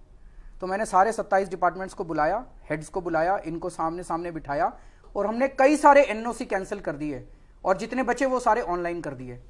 यहां तक कि अभी रिसेंटली एक इवेंट हुआ था, उसके ऑर्गेनाइजर्स मुझे बुलाने के लिए आए चीफ गेस्ट, उन्होंने बताया जी 20 मिनट के अंदर बिना किसी को एक भी पैसा दिए ऑनलाइन हम लोगों को सारी परमिशन मिल गई। हमने इतना सिंप्लीफाई कर दिया। अब अगर इवेंट इंडस्ट्री को मैंने इतना सिंप्लीफाई कर दिया तो मेरे को बंबई वालों को बताना तो जरूरी है, भैया आओ दिल्ली में इवेंट करो। मेरे को कलकत्ते वालों को बताना तो जरूरी है, भैया आओ दिल्ली में इवेंट करो, हमने सिंप्लीफाई कर दिया। मेरे को सारे देश को बताना तो जरूरी है, भैया आओ दिल्ली में। तो देश की दिल्ली के अंदर अगर माहौल अच्छा हो रहा है, गवर्नेंस अच्छी हो रही है, तो पूरे देश को नहीं पूरी दुनिया को बताने की जरूरत है कि भैया दिल्ली में आओ, इन्वेस्ट करो, बिजनेस करो। ओके, पुदुचेरी से सुधाकर एक बहुत इंपॉर्टेंट क्वेश्चन पूछते हैं। ये पूछते हैं कि आपके 21 एमएलए पार्लियामेंट्री सेक्रेटरी बने हुए हैं, फॉर विच दे में फेस डिस्क्वालिफिकेशन। आपकी एक्सप्लेनेशन ये है कि ये कोई सैलरी नहीं लेते, अलाउंस नहीं लेते, पर्क्स नहीं लेते। तो फिर इस स्थिति में उनको ये पोजीशन पार्लियामेंट्री सेक्रेटरी देने की जरूरत क्या थी? उन्हें ये नाम देने की जरूरत क्या थी? वो तो बगैर पोस्ट के भी काम कर सकते थे। एक्चुअली हो क्या रहा था, पहली चीज तो ये कि विपक्षी पार्टियों को काम करने की आदत नहीं है। हमारे वाले काम कर रहे हैं, विपक्षी पार्टियां तो लूटती थी बस, अभी तक काम तो कभी करते नहीं थे। तो प्रॉब्लम क्या है, अगर मेरा एक एमएलए परवीन कुमार, एजुकेशन वही देखता ना, परवीन कुमार, उसको हमने काम दिया है भाई रोज तू सरकारी स्कूलों के अंदर राउंड लगा के आएगा और देख के आएगा भी टीचर वीचर आ गए, सब ठीक है। तो वो रोज 100-50 स्कूलों में राउंड लगा के आता है। बताओ क्या गलत करता है? उस काम के लिए सरकार उसको एक पैसा नहीं देती, उसको कोई गाड़ी नहीं देती, उसको कोई घोड़ा नहीं देती, कोई बंगला नहीं देती, कोई नौकर नहीं देती, कुछ नहीं देती। अपने जेब से पैसे करके खर्च करके समाज सेवा के नाम पे वो सारे स्कूलों का राउंड लगा के आता है। फिर मुझे रिपोर्ट देता है कि और फिर मनीष को रिपोर्ट देता है, मनीष को फिर बताता है जी वो वाला स्कूल गड़बड़ है, फिर मनीष जाके। उसी तरह से राजेश हमारा दूसरा, उसको अस्पतालों की जिम्मेदारी दे रखी है। वो अस्पतालों में रात को 2 बजे भी फोन आ जाए तो वो फोन उठाता है, किसी का एडमिशन नहीं हो किसी अस्पताल के अंदर तो। इस तरह से हमने अलग अलग एमएलए को अलग अलग जिम्मेदारी दे रखी है, जिसका एक पैसा उनको नहीं देता। ये प्रॉफिट कहां से हो गया? Office of profit. आपका क्वेश्चन है कि उनको पार्लियामेंट्री सेक्रेटरी कहने की क्या जरूरत थी? वो जरूरत इसलिए थी जब शुरू में बिना पार्लियामेंट्री सेक्रेटरी के पोस्ट दिए हमने जब उसको भेजना चालू किया, तो जब वो स्कूल में जाता था तो उससे पूछते जी आप कौन है? तो वो कहते मैं जंगपुरा का एमएलए हूं। तो कहते थे जी जंगपुरा जाइए, फिर आप इस स्कूल में क्यों आ गए? क्योंकि एक एमएलए अपनी विधानसभा के बाहर नहीं जा सकता, बाहर पूरे दिल्ली के स्कूलों में नहीं जा सकता। तो उसको एक ऑथेंटिसिटी देने की जरूरत थी। जब उसको हमने पार्लियामेंट्री सेक्रेटरी एजुकेशन बना दिया तो उसके पास एक ऑथेंटिसिटी आ गई, वो किसी भी स्कूल में जाके देख सकता था कि भाई सब ठीक ठाक। इसलिए हमें पार्लियामेंट्री सेक्रेटरी की पोजीशन देने की जरूरत पड़ी। अब ये कह रहे नहीं, सबकी पार्लियामेंट्री सेक्रेटरी खत्म करो, सबको घर बिठाओ, घर बैठे अच्छे हैं, काम नहीं करना चाहिए इनको। काम तो करेंगे जी। हमने सारे बड़े बड़े लॉयर से बात कर ली, सारे लॉयर्स कह रहे हैं this is not an office of profit. Supreme court के जजमेंट्स हैं जो कहते हैं कि ऑफिस ऑफ प्रॉफिट का मतलब है there should be a pecuniary gain, कुछ पैसे का लाभ होना चाहिए। इनको किसी को कोई लाभ मिल ही नहीं रहा। तो मुझे पूरी उम्मीद है इलेक्शन कमीशन फेयर डिसीजन लेगा और इसको खारिज कई राज्यों में तो ऐसे पार्लियामेंट सेक्रेटरी हैं उनको तनख्वाह, पंजाब के अंदर, गुजरात के अंदर, हरियाणा के अंदर, मध्य प्रदेश के अंदर पार्लियामेंट्री सेक्रेटरीज को तनख्वाह मिल रही है। घोड़ा गाड़ी बता रहे हैं, अभी कल खबर छपी थी पंजाब के अंदर डेली पार्लियामेंट्री सेक्रेटरीज का पता नहीं 1 लाख या 1 करोड़ रुपए की उनका केवल गाड़ी का बिल आता है। हम धेला नहीं दे रहे इनको बेचारों को, अपनी जेब से पैसा खर्च रहे, तब भी इन बीजेपी कांग्रेस वालों को तकलीफ हो रही है। ओके, ये क्वेश्चन है जो बहुत मतलब इस पे बहुत बवाल हुआ है। What is the need of increasing the salary of MLAs in Delhi? Was not the previous salary enough for your MLAs? ये चेन्नई से नेपाल दास पूछते हैं।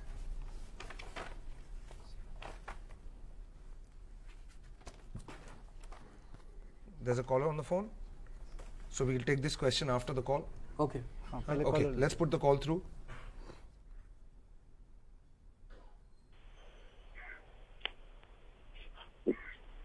Hello. हेलो, हाँ जी, नमस्कार सर। नमस्कार। सर मेरा नाम रंजीत माथुर है। हाँ जी, मैं तुगलकाबाद एक्सटेंशन एक कॉलोनी है साउथ दिल्ली में, वहां से बात कर रहा हूँ, गली नंबर 16 से। हाँ जी सर मेरी एक कंप्लेंट है जो मैंने आपके ईमेल आईडी पर, मनीष सर के आईडी पर, कपिल जी के आईडी पर, दिल्ली जल बोर्ड सीईओ के आईडी पर पिछले 2 महीने से फॉलो कर रहा हूँ, लेकिन मुझे कहीं से रिस्पांस नहीं मिल रहा है सर। क्या कंप्लेन है?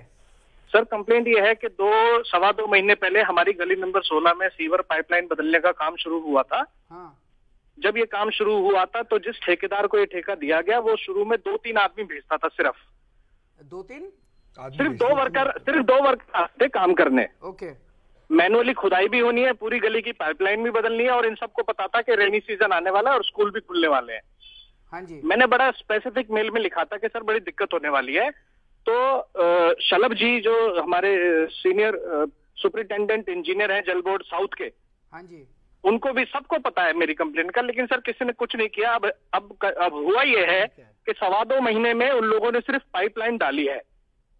हाँ जी सड़क सर हमारी गली पूरी खुदी हुई है और बारिशों में पूरी भरी रहती है, वो हर वक्त गंदा पानी, कीचड़ और पानी भरा रहता है। हाँ जी छोटे छोटे बच्चे, मैं एक दिन अपने बच्चे को स्कूल छोड़ने जा रहा था बाइक से, मैं भी गिर गया बच्चे के साथ। अच्छा और अभी भी परसों भी बारिश के मौसम में भी जेसीबी मशीन से अगली गली में उन्होंने खुदाई शुरू की है।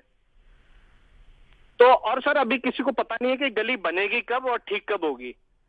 ठीक है, मैं आपका फोन नंबर तो आ गया, मैं आपकी डिटेल्स नोट करवा रहा हूँ और जी मैं सर, जी कल सर। किसी ऑफिसर को भेजता हूँ, वो आपके साथ बैठ के इसका जो भी समाधान हो सकता है निकालेगा। हाँ, और कपिल जी से भी बात हुई थी, कपिल जी ने कहा था मुझे व्हाट्सएप कर दो सारी डिटेल, मैंने उनके पर्सनल नंबर पे सारी डिटेल व्हाट्सएप भी की मैं थी। इसको कराता हूँ, कल भेजता हूँ किसी ऑफिसर को। Thank you sir, thank you sir, Okay. All the very best, all the very best for your government sir. Thank you.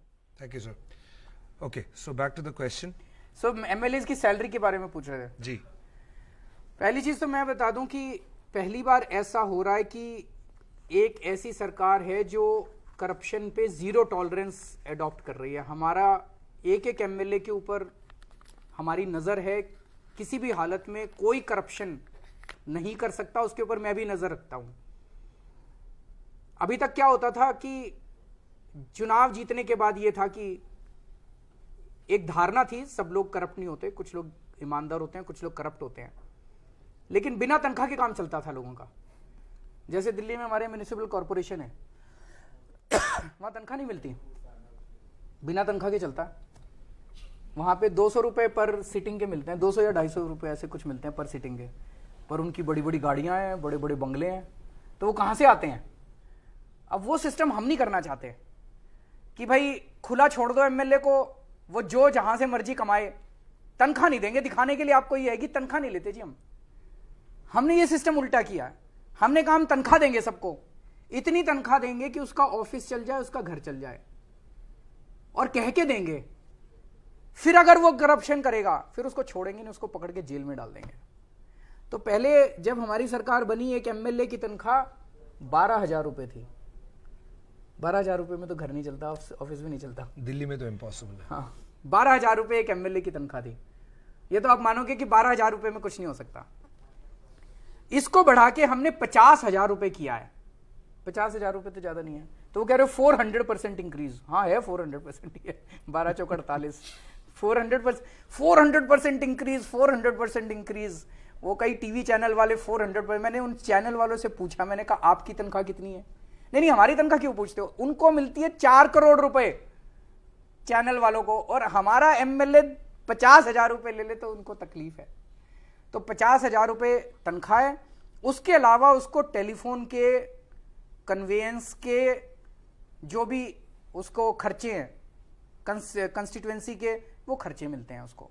वो तो उसके अपने परिवार के लिए नहीं है, तो अपने परिवार के लिए, अपना ऑफिस चलाने के लिए उसको अलग से खर्चे मिलते हैं, लेकिन परिवार के लिए उसको केवल 50,000 रुपए मिलते हैं, जो मुझे लगता है कोई ज्यादा नहीं है।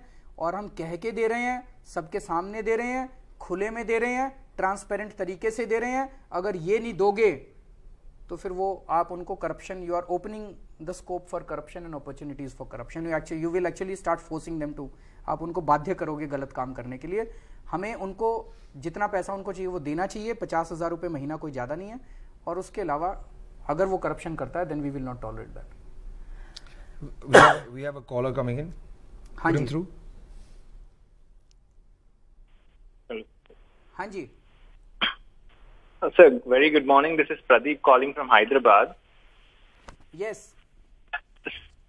Delhi government using the youth power to participate in the governance. And again, there is a lot of waste always in Delhi, even I've been there. So how are you planning to make Delhi clean and use solid waste management effectively? Can we repeat the first half of the question about the youth power, because it was unclear at the time. Yeah, my first question is, like, there is a lot of youth who want to participate in the governance.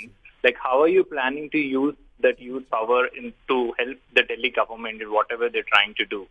Like, I've seen some fellowship coming on the line. And what are other things that you're planning ahead? Like, we from Hyderabad or other parts contributing to the Delhi government.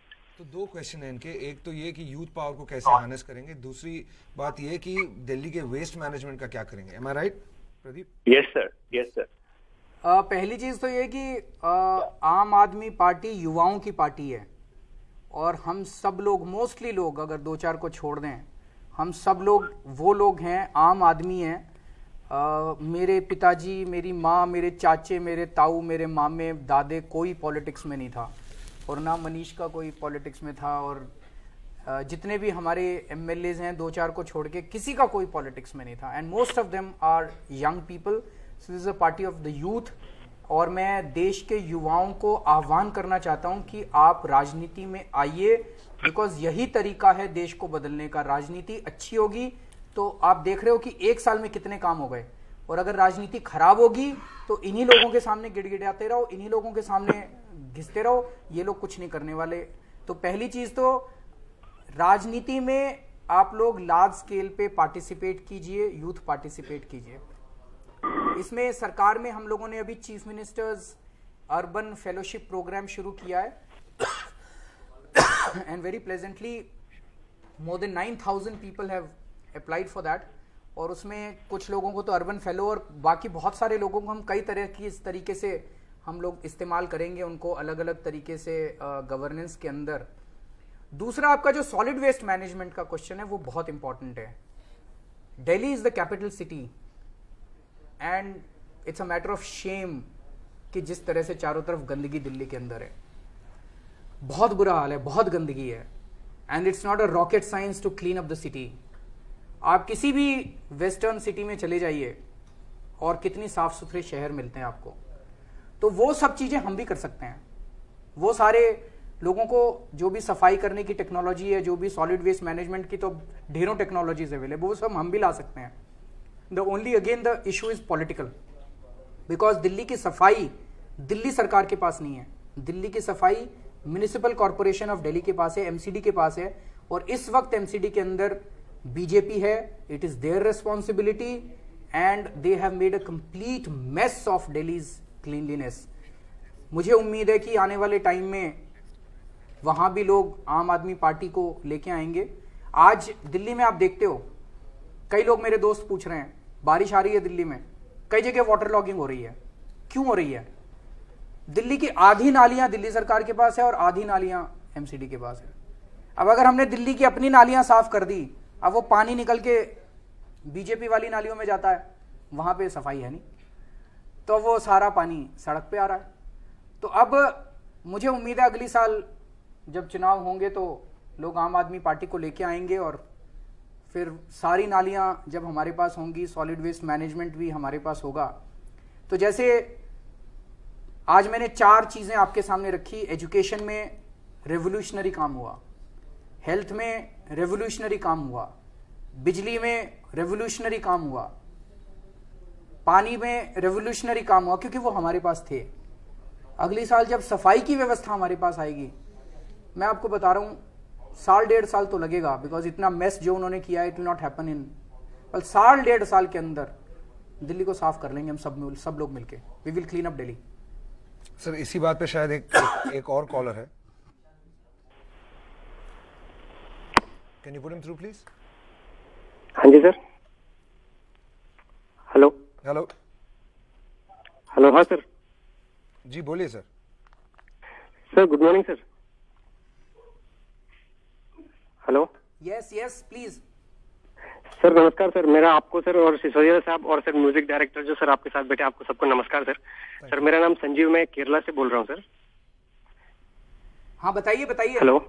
हाँ sir मेरा आपसे ये प्रश्न है कि sir जिस तरह आप हमेशा कहते हैं कि सर केंद्र सरकार और प्रधानमंत्री आपके काम काज में हमेशा दखलंदाज करते हैं और सर दिल्ली सरकार को ठीक से काम नहीं करने देते, सर मेरा प्रश्न ये है कि सर क्यों नहीं सर दिल्ली की आम जनता के सामने सर एक वोटिंग करवाया जाए सर, और उनसे ये पूछा जाए कि क्या आप दिल्ली की सरकार अलग चाहते हैं, दिल्ली के लिए अलग स्टेटहुड चाहते हैं, और क्या दिल्ली पुलिस को केंद्र सरकार के अंदर में चाहते हैं कि दिल्ली सरकार के अंदर में चाहते हैं, और उसका रिजल्ट जो आएगा सर वो केंद्र सरकार के समक्ष रख के सर फिर प्रधानमंत्री जी से क्या सर आप ये पूछ सकते हैं कि सर देखिए ये आम जनता जो है वो ये चाहती है कि दिल्ली की सरकार अलग हो और दिल्ली पुलिस अलग हो और दिल्ली में कामकाज अलग अलग तरीके से हो सर क्या ये पॉसिबल है क्या सर? ये बहुत अच्छा आइडिया आपका, हम भी ये सोचने की सोच रहे हैं और इसको जरूर करेंगे।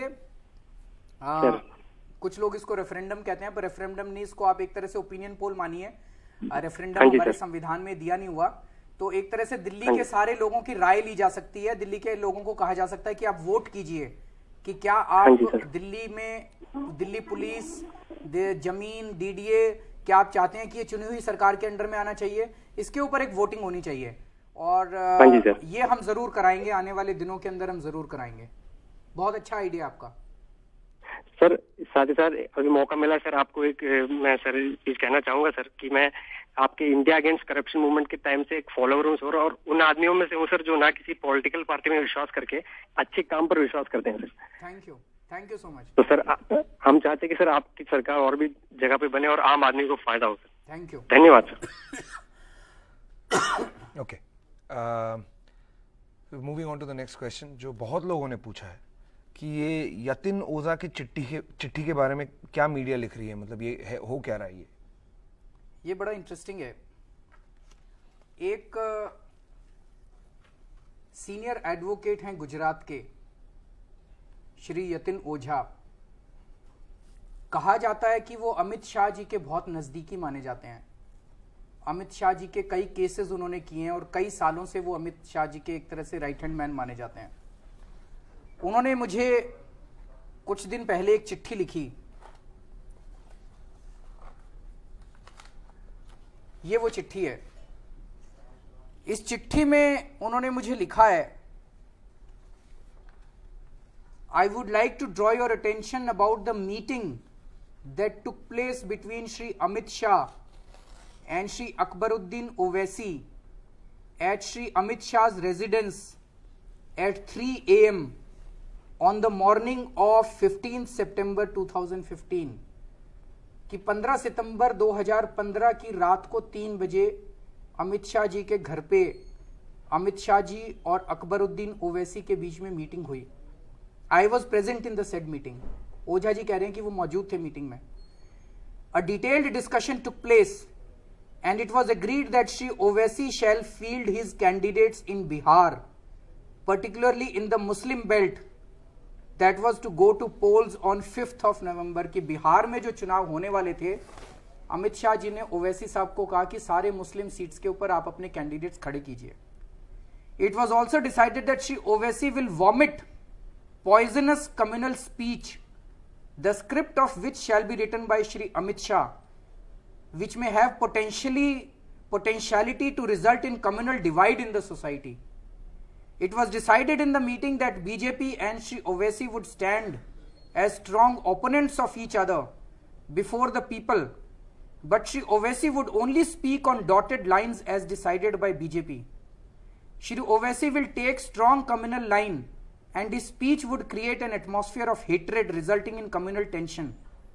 The present speech delivered by Shri Owaisi in Hyderabad to extend his help and support to IS operatives also appears to be a part of aforesaid strategy. तो ये उन्होंने चिट्ठी लिखी थी जिसको सोशल मीडिया में भी आई और सब लोगों के सामने है। अब मुझे नहीं पता ये सच है क्या है। अगर ये सच है तो बहुत ही खतरनाक है। Okay. एक sort of related question है. Why are you against the central government all the time? Are you playing the victim card to hide reality? This is from Ravi in Goa. मैं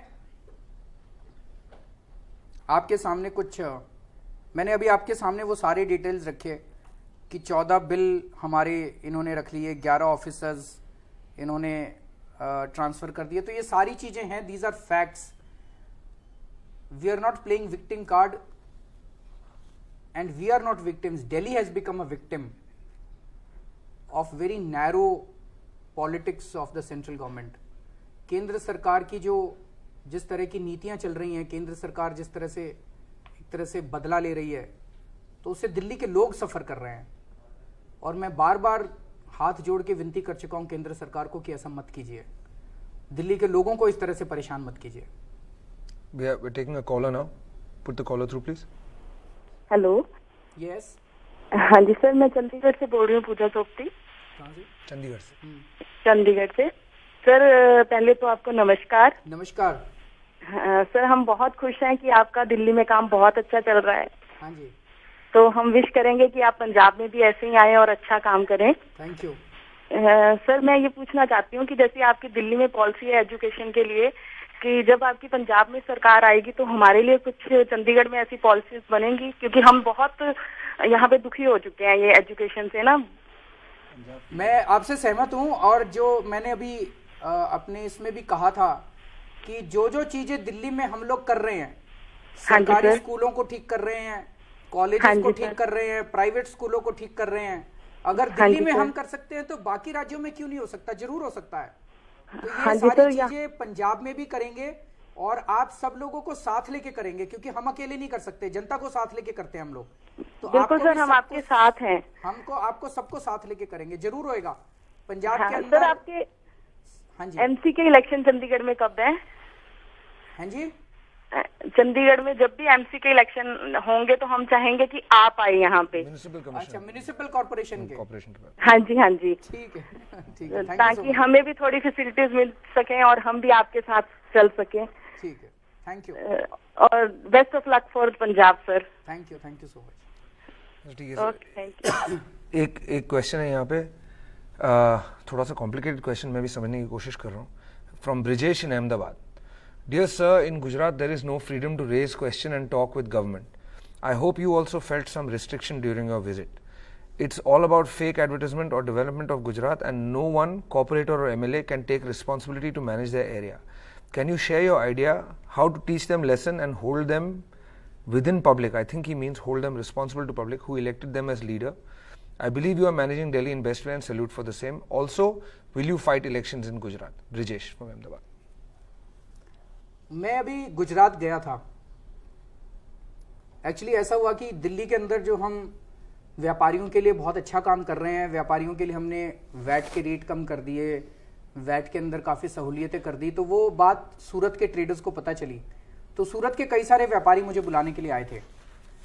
तो तय हुआ, महीना भर पहले वो आए थे, तय हुआ कि 10 जुलाई को मैं गुजरात जाऊंगा, सूरत के अंदर व्यापारियों को से बात करूंगा। तो ये हुआ कि जब गुजरात जा ही रहे हैं तो सोमनाथ मंदिर भी जाना बनता है। तो ये हुआ 9 जुलाई को मैं सोमनाथ मंदिर जाऊंगा और 10 जुलाई को व्यापारियों से बात करूंगा। लेकिन उसके पहले ही वहां की सरकार ने, गुजरात सरकार ने व्यापारियों को धमकियां देके कि अगर तुमने केजरीवाल को बुलाया तो तुमको बर्बाद कर देंगे, उन्होंने व्यापारियों की मीटिंग कैंसिल करा दी। तो व्यापारियों की मीटिंग तो कैंसिल होगी, लेकिन मैं सोमनाथ गया था, बहुत सारे लोगों से मुलाकात हुई वहां पे पूरा दमन का एटीट्यूड बना हुआ है गुजरात के अंदर।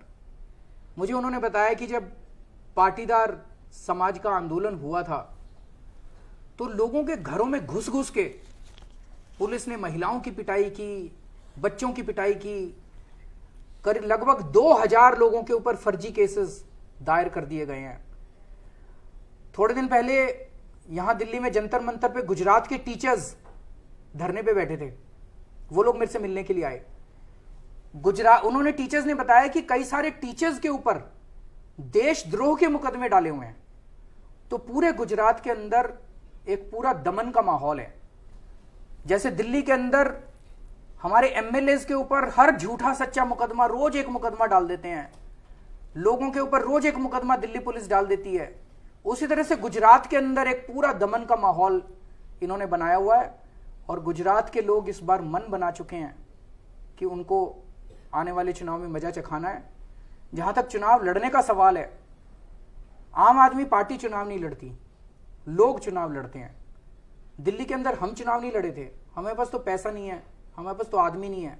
दिल्ली के लोग चुनाव लड़े थे, दिल्ली के लोग घर घर गए थे, दिल्ली के लोगों ने जाके वोट मांगे थे, दिल्ली के लोगों ने पैसा खर्च किया था।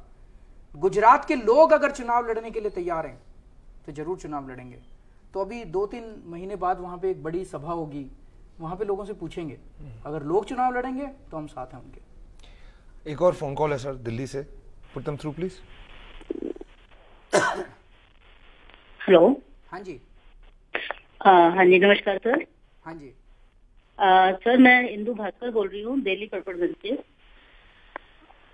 हेलो। हाँ जी, बोलिए बोलिए। हाँ जी, हाँ जी सर, मेरा क्वेश्चन है कि पहले हमारे 2 बार इवेंट हो चुके हैं दिल्ली में, और हमें दिल्ली सॉरी पहले आपके क्या सर इवन और जो स्टार्ट किया था। हाँ जी।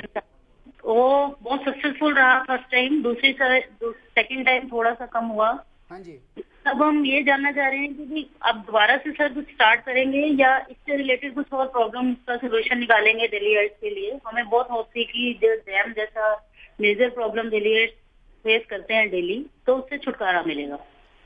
जरूर करेंगे, इसके ऊपर अभी विचार करेंगे। और मैं देख रहा था वो ट्रांसपोर्ट मिनिस्टर ने शायद अनाउंस भी किया है कि सर्दियों के महीने में पोल्यूशन बहुत ज्यादा हो जाता है, तो सर्दियों के महीने में इसको एक बारी फिर से इम्प्लीमेंट करने के बारे में विचार करेंगे। पर पब्लिक ट्रांसपोर्ट को ठीक करने के लिए कई और चीज़ों की जरूरत है। अभी हमने जो एग्रीगेटर बस सर्विस चलाई थी उसको भी रोका है, इन्होंने एलजी साहब ने रोका। तो ये भी कुल मिला के पब्लिक ट्रांसपोर्ट को ठीक करने की कोशिश थी। ऑडिविन भी उसमें से एक कोशिश थी और भी कई कोशिश कर रहे हैं। अल्टीमेट तो सॉल्यूशन हमको सबको पब्लिक ट्रांसपोर्ट के रूप में लाना है। हाँ जी सर, मतलब बहुत होप है, तो हमारा बस सर के लिए ही है कि best of luck for this issue.